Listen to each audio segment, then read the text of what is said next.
Welcome to the Resilient Mindset Podcast, an exciting new podcast by Resilience Queen, Justine Martin.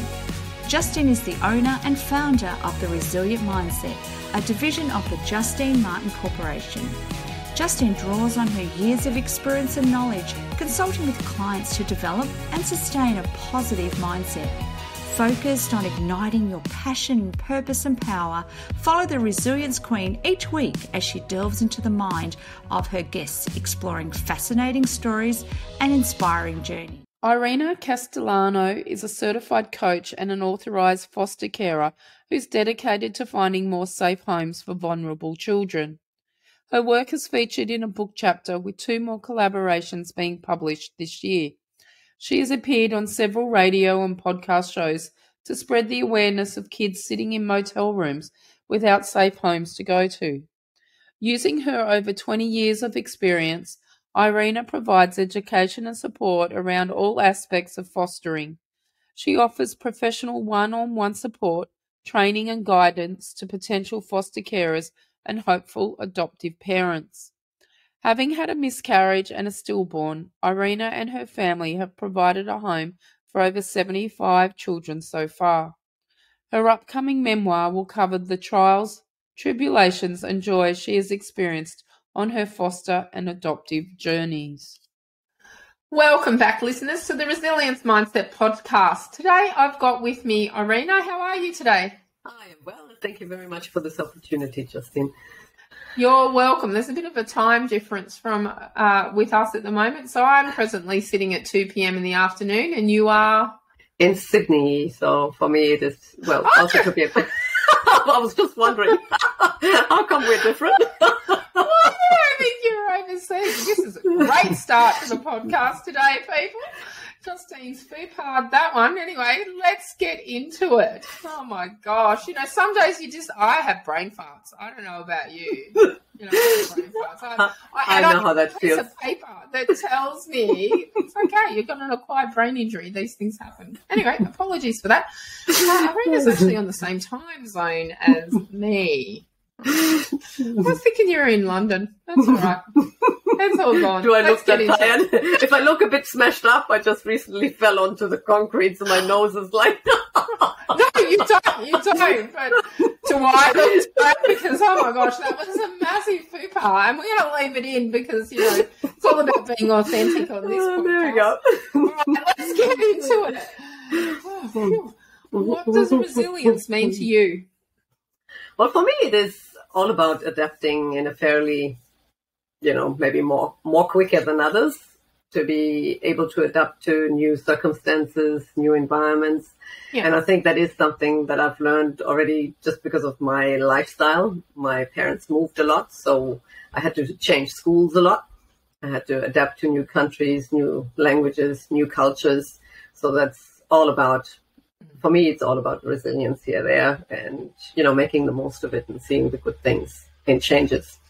Yeah, we have a little motto here. We don't give up, we modify. So that definitely fits in with Absolutely. that. I never give up. I look at how I can modify myself and my surroundings in order to keep moving forward. So your definition fits in with that. So what's an adversity that you've had to face and how did you draw on your resilience to cope? First of all, I think very early on in life, I kind of adopted the attitude of everything happens for a reason. And that has helped me through a lot of things. Yeah. So, you know, one of my first aha moments were for years I wanted to do my dream job. And then suddenly they kept putting the minimum age up. And then when I finally got there, after years of waiting to do that one job, I was rejected. And I was like, what? So that was for me. What was your dream job? From the first moment I stepped into an airplane, I always wanted to be an air hostess. And because my dad worked for Lufthansa, having German background, I am German, I always just thought, yeah, there's only Lufthansa. So first I was too young because I was actually quite lucky with all the moves. I actually skipped 2 grades. And I finished high school at the age of 16. So they said, oh, no, you're too young. You have to wait until you're 19. So, you know, I did lots of things in between, which, again, all happens for a reason, has, you know, taught me a lot of new skills. And then when I turned 19, they had just put the age up to 21.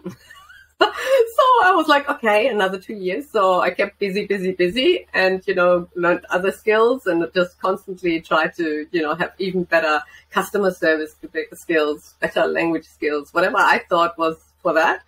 And then I applied and they rejected me. I was like, what? So that Did they give you a reason why?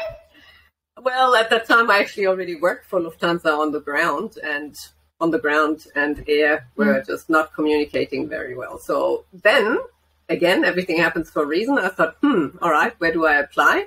And I applied in the Middle East, and Emirates were really quick to respond and took me right away. And then when I went to ground staff, to my manager, and I said, oh, can you please release me earlier out of my contract because I've got this job? He was like, well, why wouldn't you work for Lufthansa in the air? And I was like, yeah, good joke. I tried. And he said, what? They didn't take you? What? Nobody ever, so that was, again, for me, then also, okay, there was somebody in the office who decided no, but those who actually knew me and worked with me, they were like, what? You didn't get it?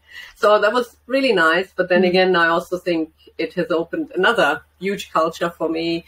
I worked with, 70 different nationalities at Emirates. It has shown me what a diverse background is. And I had a brilliant time. So I stayed 8 years there. And then, believe it or not, I actually applied for Lufthansa again and got rejected because I wanted to come back because my mom was sick, and only because my mom insisted. And she said, oh, this is unbelievable. I want to know why. And she made an appointment for me because they wouldn't tell her for privacy reasons over the phone. I went there, and then they said, oh, we must have made a huge mistake. Of course, we will hire you. And then I flew 2 years with Lufthansa just to make my point. And then I got married to my husband, and I came out here to Sydney. Wow. So. Wow, that's huge. But I wasn't even going to talk about that with you today, so that was not really... Where was your mum when you first were trying to get in there? Wow, we should all have mums like yours. Yeah, she just couldn't believe it. She said, you've got all the languages, you've got the skills, so why wouldn't they take you? I insist that you go to that meeting. And I said, I'm not interested. I don't want to go there anymore. She said, no, you got to go. And then, So when they offered you a position, did you think twice about it, or did you just jump in and say, oh, yeah, no? No, because to be very honest, I went there to find out why I was rejected. But again, it was so messy there that I somehow ended up in the group that was actually applying. And when they went for the one-on-one interview after, I had to do language tests and all of that, and I said, I'm not here to apply. I'm here to find out why. When I finally had somebody in an office on the side, she said, so, why are you applying? I said, I have applied. You've rejected me. I don't even know why I did all the tests. Somebody is not communicating here, and I'm just here to find out why you have rejected me. And she said, well, are you still interested? I said, I've been interested for I don't know how many years, almost, 15 years or longer. And she said, well, then let's do role plays. Let's do this and that. And then at the very end, she said, well, it takes a bit of time. It's now Christmas, and for us to make a decision. I said, I've waited decades, so if you need a bit longer, it's okay. Yeah. And she called me on the same night. She called my house. She said, listen, I think you've waited long. We're just going to say we would be really thrilled to have you on board. And then I couldn't say no. I thought, wow, that is really nice. And it was wow. Great. But, okay, so I'm going to ask you a few different questions to what I normally do, because I think there's a lot in this, in that story on resilience. What kept you moving forward? What kept you going, because I wanted to have a job. Well, I wanted to have a job in Germany because my mom was sick. So that was the only reason I was coming back. Even before that, let's go back from when you were first rejected to be an air hostess. And you're a ground crew. And then you went, well, I'm just going to apply somewhere else. So you obviously had a goal, a dream, a vision. Yeah, I always wanted to be a flight attendant, no matter what. And I thought, I'm not going to let this now stop me. And then I thought, which airline? And I thought, well, if I just go to London, I already know English. Then I thought, I'll go to France, somewhere close. And I said, nah, I've already lived in France.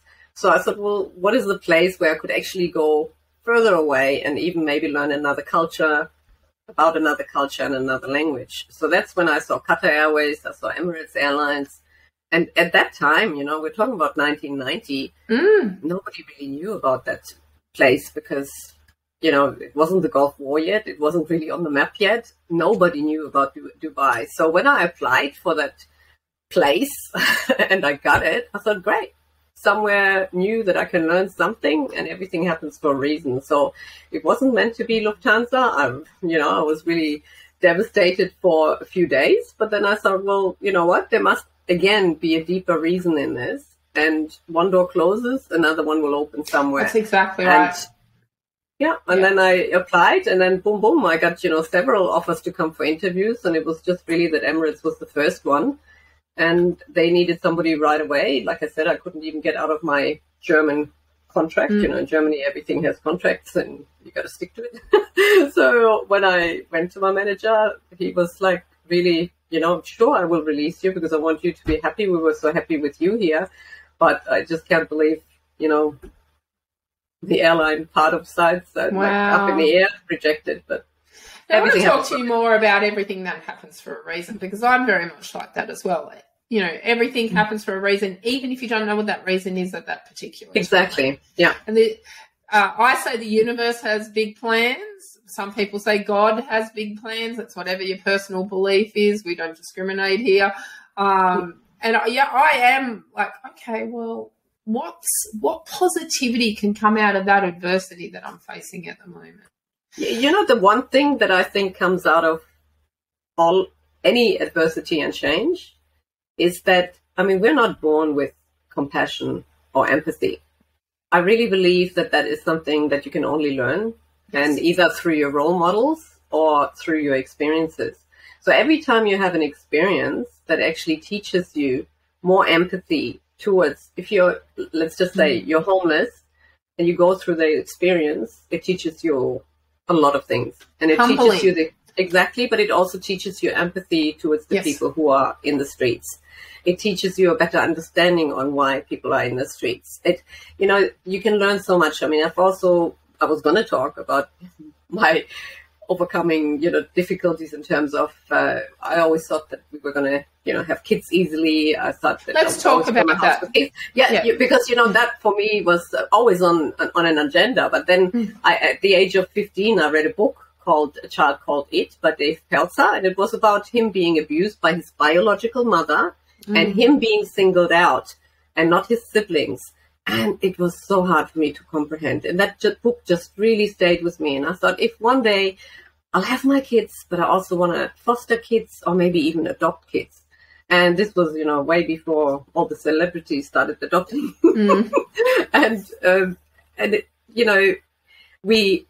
My husband, first of all, traveled a lot at that time. But also we had a miscarriage. We had a stillborn. And I think all of this is meant to be, because if we would have had, 5, 6 kids, pretty close together, we might never have gone into the fostering or adoption side of things. So, and helping so many other people. There we go, So I really think that everything happens for a reason. And now I can feel with people who have gone through miscarriages, and it makes me so much more empathetic and compassionate about what goes on for other people around me on all kinds of levels. And our culture, we don't talk about it enough.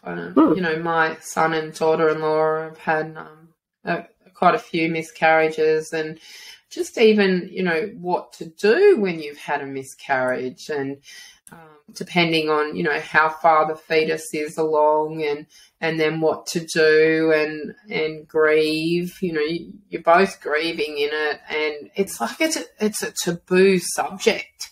But the funny thing is, when you do talk about it, like I still remember being at a playground talking to a total stranger, and I don't know how we got to, having babies and so on. And I said, yeah, well, I would like some, but, we had a miscarriage and so on. And she said, oh, yeah, me too. And I was like, what? You've got 4 kids running around here.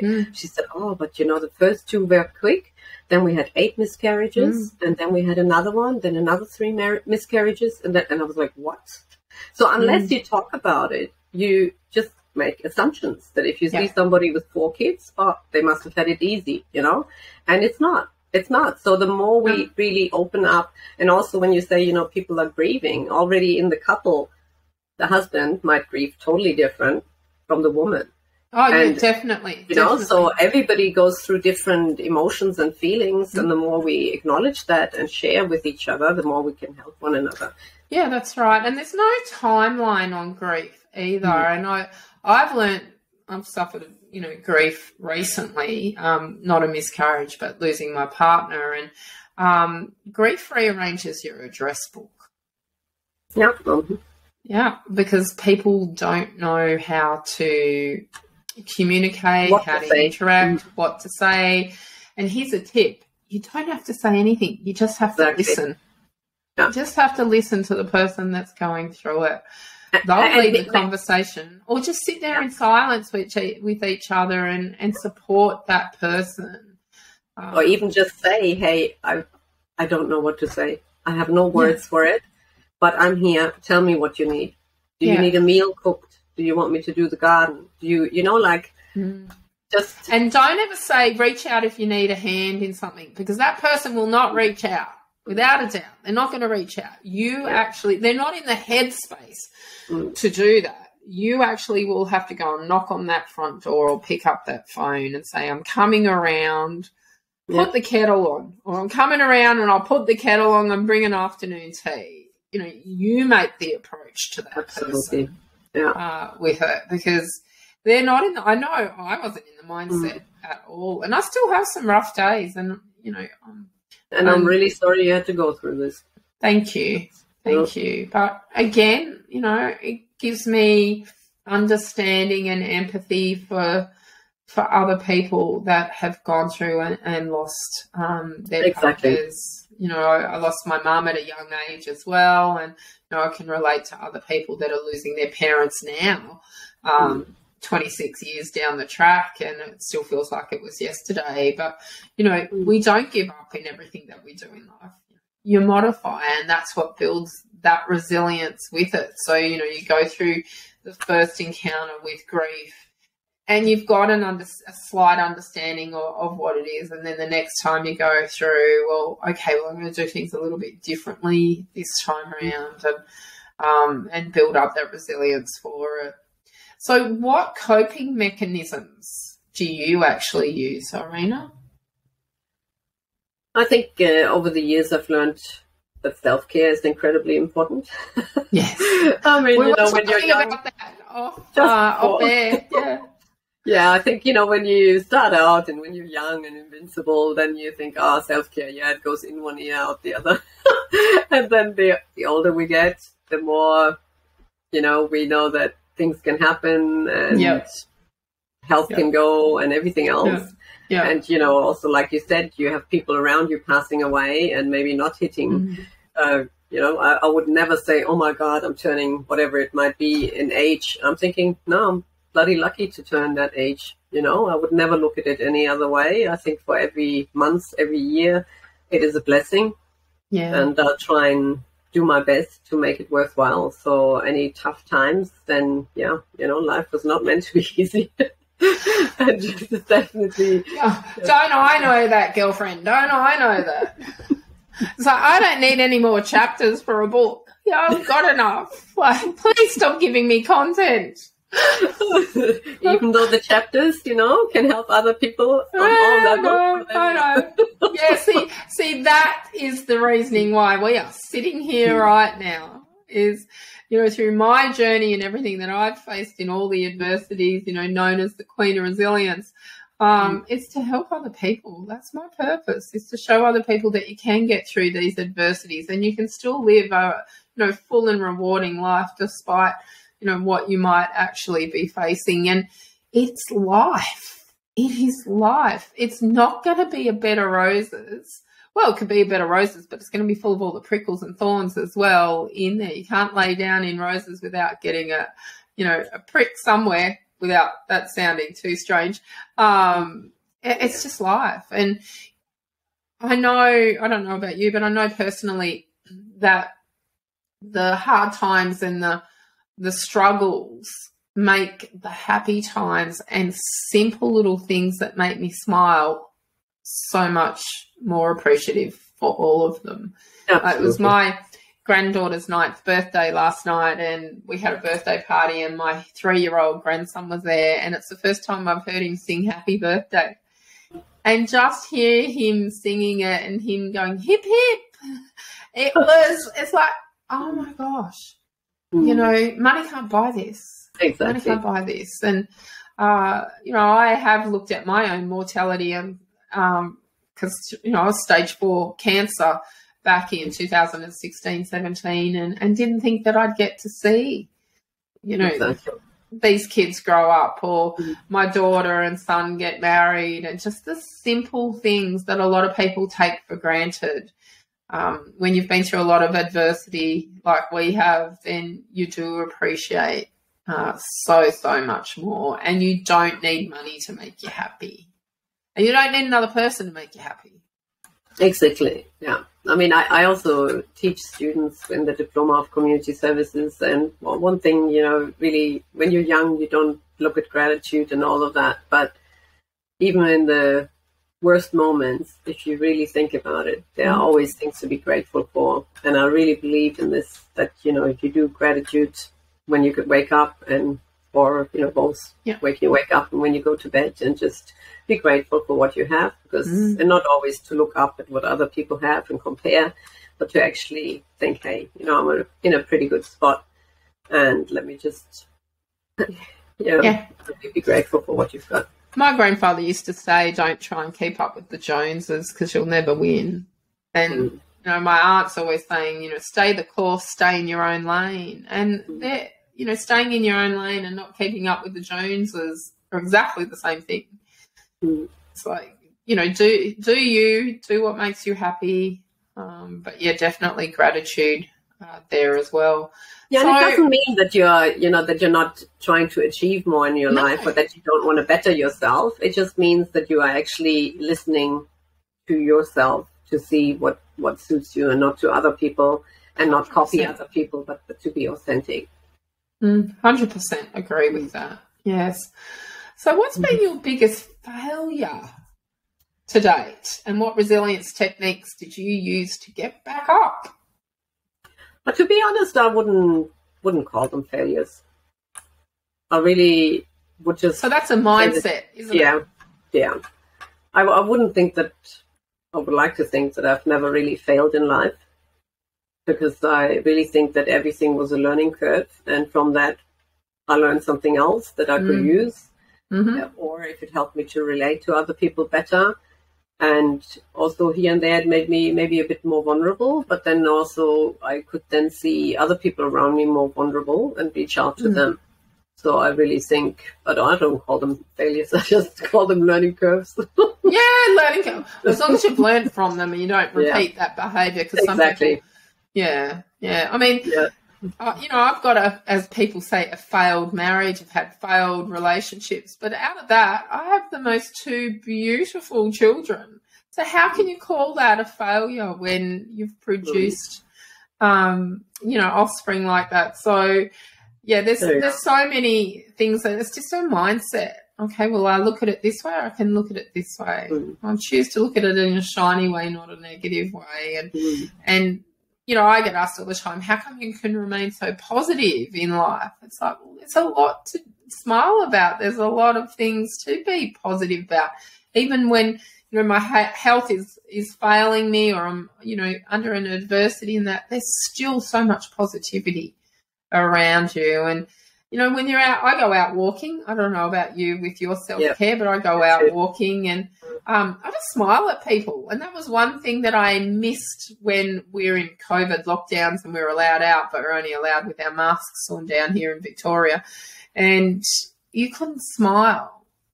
And to smile to someone, that kindness in smiling to someone will help build the emotions and the day of that other person, the receiver of that smile, because you don't know what their circumstances are. We don't know what they're going through, and you might be the only person all week that has taken that brief moment of time to smile at them and acknowledge them.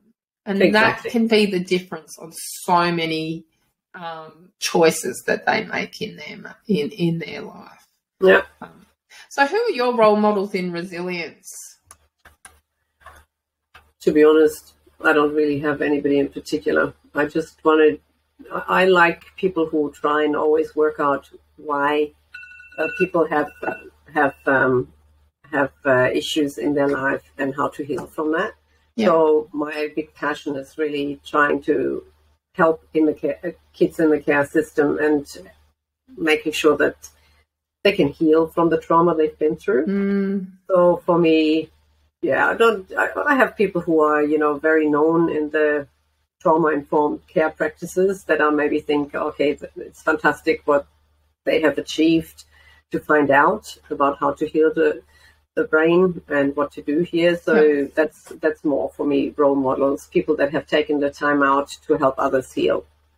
That for me is really more. And yeah, that's good. It's very good. What are your passions in life? It's to find homes for kids that are sitting in motel rooms. So as much as, I always wanted to have my kids foster and adopt, we did all that. So we've got one biological child and we've got 2 children that we adopted from the out-of-home care system, one from while we lived in Singapore from overseas and one locally. But I think a lot of people here, I would like to match these kids that need homes with people who would like to have kids in their homes. So as much as I foster because I want birth families to have a break, to regroup, to, improve their lifestyle, to get their kids back. So my aim is always for children to go back to their birth families. But unfortunately, a lot of kids can't go back. And I have now really dedicated my life, and that's my passion. Because why more than now or, in the past few years, we've been doing it over 22 years. For me, the key thing is that now we have so many kids actually sitting in motel rooms and big sibling groups without safe homes to send them to. So we have approximately, always over the last 20 years and now it's always between 46 and 48,000 kids in care in Australia. Wow. And right now, in New South Wales alone, we have about, always between 16 and 17,000. That's a lot of children. Yeah, but more children now in motel rooms because we don't have enough foster families. And that's what I would like to raise awareness to. So how does someone go about becoming a foster parent? Yeah, you either contact the foster agency, so you can, I'm more than happy to have a 30-minute chat to people to guide them in the right direction. I'm also happy to share my ebook on fostering and adoption with everybody that's interested because, so many people really don't know enough about it. And I know foster care and all of that is often, negatively put in the media as well. But there are a lot of positive stories with all these kids in care, either being reunited to their birth families or to, kinship carers or the extended families or within their community, or that they then maybe get guardianship or adoption, depending on which state you're in Australia, because unfortunately they're all a little bit different. But, when you talk to people just randomly, they think, oh, yeah, well, you can't adopt in Australia. And that's not true. The laws have changed. It has been more streamlined. And, we've adopted a daughter, and I know plenty of my friends have as well. So I really would like to encourage people that are either single, that are from the LGBTQ community, any empty nesters that are happy to fill their rooms with, here I'm actually in my foster room. We've got bunk beds here. I was going to comment and ask if you were in that. I've got a girlfriend who is my age, and so her son's in his 30s. He's older than my son, so he's probably about 32, maybe 34 years old. And he unfortunately went to jail, and the mother of his children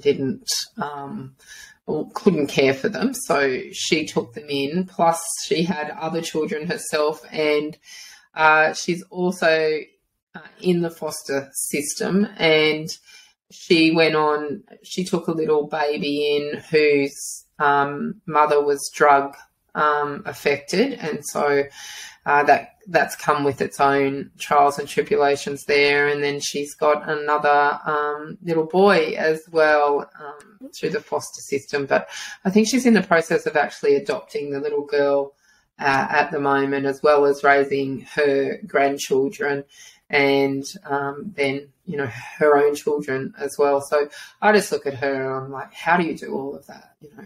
Yeah, and I used to run a support group for foster carers, but the majority of carers were actually kinship carers, and that brings another whole new dimension to it. So I really feel with, you know, people in the system where, you know, the system is by no means perfect, but at the end of the day, these kids need a loving home, and having them sit in motel rooms is really not an option. And this is why I would like to speak up for this. And anybody who, you know, can give me wider exposure in terms of, you know, on the radios or TV stations, or I would love to work with IVF clinics to really reach out to the, you know, couples or singles that have tried to fall pregnant, and if for whatever reason it doesn't work, all right, we all go through our grieving process. Is it 6 months? Is it a year? Whatever.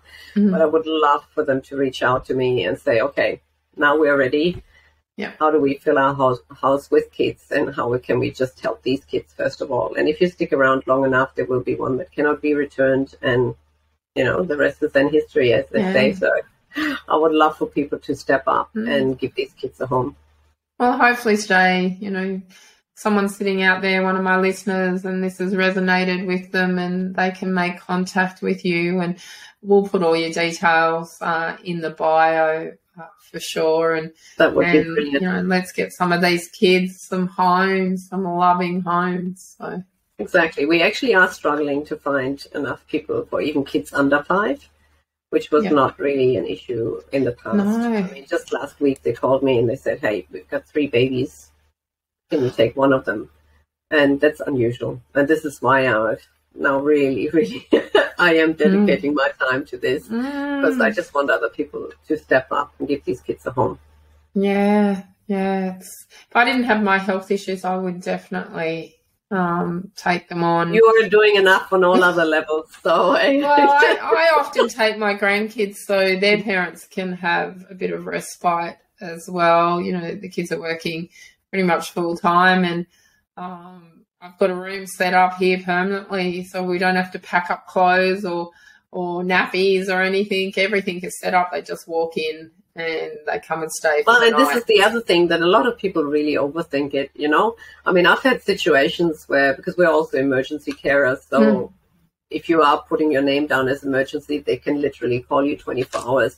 And, you know, sometimes they call at 11 o'clock or at 1 o'clock in the morning, and I'm thinking, oh, I've got this on tomorrow. And then I'm like, just bring them. And somehow you just work it out. Yeah, you know, it's just literally where people overthink it too much. And I know not everybody is that flexible with their jobs, but it's really that sometimes we just think too much. And when the kids are then here, it's like, oh, they just slot straight in and it's okay. Yeah. It's like really, you know, you can really make a big thing out of nothing. Yeah. Well, that's right. I mean, and that's with anything. And, you know, especially when you're facing, you know, an adversity, are you making a mountain out of a molehill? You know, take away the emotion that you're actually feeling and step back and go, okay, well, you know, maybe this isn't quite so bad. It's the emotions that we attach with a lot of things. And I don't mean grief.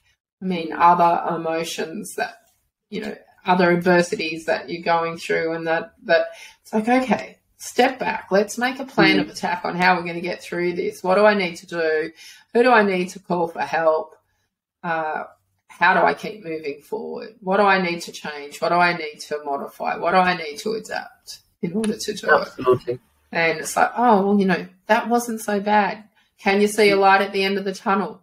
9 times out of 10, you will. You will definitely see that light. How do you cope with pressure? Again, I mean, you know, you get days when you cope really well with pressure and other days where you cope not so well. But when you don't cope so well, I think it's also really important to, you know, I will always have kids in my house. So it's also, you know, I don't think there's a single perfect parent out there. No, there isn't. So anyone that says that they are is lying through their teeth. No one has got their shit together. No one. And so the key thing is really that we teach our kids that, hey, we don't need to be perfect. And if we do something that maybe wasn't so great, that we then also step up and teach our kids how to say sorry and say, hey, you just really pushed my buttons. Wasn't Learn really from it. that. And also always for me, it's really, really important. I would never go to bed without telling my kids that, hey, I love you. Same. But I really didn't enjoy your behavior today or something like that. So that I always separate that my love is unconditional and I'll always be there. Yeah. But doesn't mean that I accept your behavior, you know? So for me, that is really a huge one for kids to know that, hey, I'm always there no matter what. But it also means that, you know, the respect needs to be there and that you think about other people's feelings when you say or do something. And that's teaching them boundaries. Exactly. Yeah, on how to interact and how to, you know, communicate with other people, not just mum, dad, or brothers and sisters, but in the bigger, wider world is, you know, teaching them boundaries. I think emotional regulation is one of the key things that having, you know, we've taken in now, maybe 75 kids over the years. That's a big one. When the kids come and they're emotionally deregulated, or even, you know, from my customer service background, if I have a customer in front of me screaming and yelling, then I know that, they didn't really learn much about self-regulation, did they? Or they had really not great role models because, hey, that's their only way of coping with it. And yes, we can all be stressed in certain situations, but it's how you handle the stress and what coping strategies you then put in place to say, all right, I am feeling angry. And I think this is the key thing that we do with the kids, that if we see that they are, you know, angry or frustrated and then they start hitting, kicking, or my favorite one is spitting. If you see any of these things that you say, hey, I've got no problems with you being angry. Angry is okay. But when you are angry, when you're starting to feel upset, I want you to do different strategies. I want you to start breathing. Yes, you can come and, you know, punch the pillow. Yes, you can, you know, scream into the pillow. You can do whatever to get your emotions out. That's okay. But we do not hit, we do not spit, we do not, you know, all of these things. So that new boundaries are put in place and that they learn how to name it in order to then to tame it. So emotional regulation is a huge one. It's really a massive one for kids, and then, of course, later into their adult life, if they haven't learned. I know some adults that need to do that. Yeah. But because I've never been taught. Yeah. If you can teach your kids emotional regulation and how to deal under pressure in terms of having breathing techniques or whatever else, it is huge. Yeah. Massive. Mine's to walk the pavement. Yeah. Yeah. That's how whatever works for you. Not eating anymore. Just going out. I used to be eating. I get angry and, you know, frustrated and build it. That's emotional eating. Emotional eating and shove it all in. Now it's like, go for a walk. Just got to get some fresh air. Leave me alone. I just need some alone time. I'm going out to pound the pavement. And I don't have to go out for hours at a time. It can be just 10 minutes down the street and back again. I come back in, I'm like, ooh. Okay, but maybe in the past you needed an hour and a half, then you need an hour, then you need 30 minutes. So you learn. In the past it would have been a couple of hamburgers and a couple of bags of chips and yeah, okay, but you know whatever works for you at that time, and then if these are not great strategies, then substitute them with other strategies. Right. And even if those strategies are not brilliant initially, you modify it. So, that's right. Yeah, fantastic advice there. Where were you 30 years ago? It took me 30 years to actually learn all that. And I'm still learning. I'm doing a graduate diploma right now in developmental trauma to understand all of it. Well done you for doing that. I can't wait to read your book when you write one. Yep. Would love for you to read it. And especially the ebook on fostering is ready. So anybody who would like to read it, I'm more than happy to offer it to any of your listeners. Awesome, and we'll put that in the bio. If you need a publisher too, by the way, when you write your book, you know who to contact. Sounds great. If you could go back and give your 18-year-old self one piece of advice, what would it be? Trust your gut feeling. Yeah. Just always go with the flow and don't, as much as you want to take people's advice, as long as it's safe, I think you should really just trust your gut feeling. So your gut feeling is actually every cell in your body vibrating, saying, there we go. Don't do it. Don't do it. And you ignore them. We all do it. We ignore it. So, yeah, I agree. Yeah, that's what I'd go back and say as well. Gut feeling, every cell. Don't ignore those red flags. And if you go through life wanting to be kind and loving to others and not, you're not out to hurt anybody, you're not out to put other people down or, I would never want to do that. So as long as I know that whatever I do is authentic to my values and my belief system, then that's pretty much all I need in order to move forward. Yeah, staying in your own lane, as my aunt would say. What's a book that you'd recommend to my audience and why? Well, if you want to go into fostering, then read the book A Child Called It. It had an absolute profound effect on me. It stuck with me for literally years. And then, we came out here to Australia and I wasn't allowed to work when I came here because of my spouse visa. What a silly rule. But anyway, then I saw, all these ads in the local paper about fostering. And I was like, that's what I wanted to do years ago. So there we go. Let me get back to that and look into that. And that's when we started 22 years ago. And I'm so glad we did. It's not an easy journey. I'm not saying it's easy, but I think also parenting is not easy. No, it's not. Parenting, I think, is the hardest job on the planet, without a doubt. If I meet somebody and she says, I'm just a stay-at-home mom. I'm like, what? But, yeah. Super important role. Absolutely vital. So please don't ever underestimate that. Not at all. Not at all. What's one question you wish that I'd asked you, and how would you have answered? On how I can create more awareness. So I would love for your listeners to give me ideas. I would really like for people who are working in IVF clinics to contact me and say, hey, give us a leaflet, and we're happy to mail that out 6 months after people have been unsuccessful. I'm not trying to take anybody's business.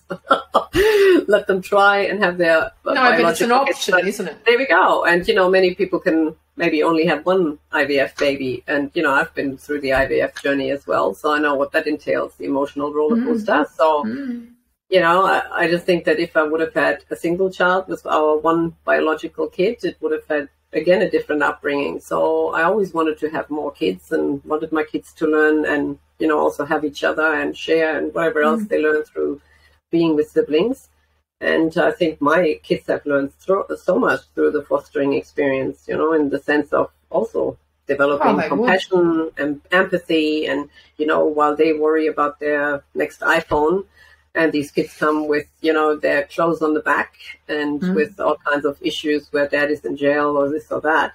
I mean, it has shown them on how, what's really important in life and how they can guide children. So if they come through the door and, they say the F word, and my kids are like, oh, why doesn't this one get into trouble if they say it? And I said, well, because they haven't been taught. So let's teach them how we talk here in the house, and let's do it together. And that has, broadened their horizon tremendously. I think my kids have learned so much. It'd be very grounding as well, wouldn't it? I would like to think so, yes. Yeah. You'd hope so, wouldn't you? I mean, I'm, what did you call it? A kinship carer. So, I lived with my grandparents for 3 separate occasions because your mum passed away early. Yeah. Well, no, it was my mum had breast cancer when I was 3. So my brother and I got shipped off to Sydney, and she was my dad were living in Victoria, in Melbourne. But Dad worked full time and Mum was too sick to take care of us. That was the first time. And then the next time, Mum got diagnosed with MS, and we lived with my grandparents for about 8-9 months, I think it was. They did the best they could under the circumstances that they actually had, but I referred to the room where we lived as a dungeon because it had no windows, and it was an afterthought when they built their house. They cut too much. It was split level, and they cut too much away, so they put a room in there which had a cellar off it, and it was off the garage, and there were no windows, and then my mum got well enough to look after us, but she moved back in with my grandparents, and then she left us again and for 3 months, and we lived with them solely again for that 3-month period in the dungeon. So the only light that we had coming into our room was, you know, the old vents, the air vents with the little holes in them. That was our light into that room. But, you know, they did the best they could under the circumstances that they had, and we had somewhere that was clean, and we were fed every day, and we lived under the stairs. Not to be underestimated, because it kept you with your culture, with your identity. Right. You could ask questions about Mummy. Mummy was still a part of your life, you know, and all of these things. You got explanations. I mean, that is already huge. So I take my hat off to your grandparents. Because I do too. You know, the age that they weren't expecting to have 2 young children in their care, and Nana making school lunches again, and taking us to school and doing all of that. So, you know, they coped the best that they possibly could. But don't get me wrong, there's still trauma that's associated with all of that, and I've been under, of course. you know, a lot of counselling for all that, because, you know, I recognise that the choices that I've made in life, you know, stem back from what happened through childhood. But, wow, what you're actually doing for so many children is unbelievable, and I hope you take a step back and pat yourself on the back, and, you know, recognise what you're doing for humanity, because there's so many people that don't step up and don't help. Yeah, but, you know, it's never these kids' fault that they end up in the system, and all they really want is somebody to care and to support them and guide them, and you get so much back. So it's not about, you know, if people like what I do or not. Again, I'm on my path. I really just care. I'm incredibly appreciative of my family to do it with me, because, you know, of course, it involves everybody that lives in the same house. So that is huge. But other than that, you know, if people like it, and it's not for everybody, it's definitely not for everybody. So that's why also I would love to hear from people who are maybe thinking and not sure and whatever. Give me a call, talk to me, and I'll see if it fits your lifestyle, you know, if you're the right person for it. Because, it's not for everybody. And then again, those people who decide to do it, I mean, it is life-changing. It has its ups and downs, there's everything. But I must say that I would do it again in a heartbeat. I think these kids are so gorgeous, and they all deserve a break, and that's all I want. Yeah, that's wonderful. So I've got some quirky questions for you now as we wrap up. You ready for these? Yeah.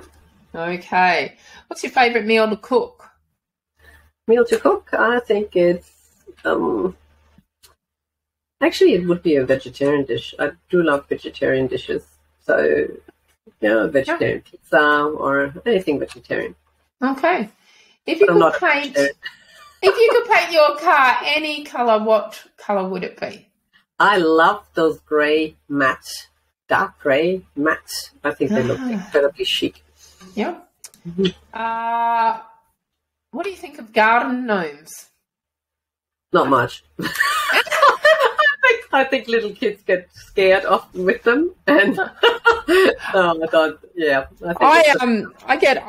I get old garden gnomes and I repaint them. I give them another life, and I paint them with no judgment from my side. No judgment. Do what you like. I'm totally fine with that. But yeah, they wouldn't be in my garden. I paint them with friendly faces. I make them friendly again. If you were a fish, what kind would you be? Oh, Nemo. The one that's kind and loving and helpful. And I think I'm Dory. There we go. Speaking whale. Yeah. What? I feel like a beach whale at times. What? Well, moving right along. What's the last gift someone gave you? Oh, just yesterday for Valentine's. A rose. A nice rose. Okay. I'm just trying to pick one that's relevant. How do you describe yourself in 3 words? Compassionate, empathetic, and helpful. Awesome. If you owned a time machine, Would you choose to go forward in time or back into time? And why? Stay right where I am. Not even interested. I would give it to somebody else who wants to go either way. Pineapple on pizza, yes or no? What was it? Pizza or what? Pineapple on pizza, yes or no? Oh, yes, of course.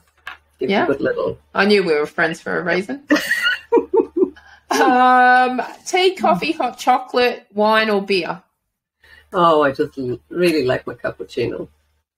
Okay. Look forward to a cappuccino. Yeah. And my last quirky question. My listeners know what's coming. If you've heard the podcast before, that is.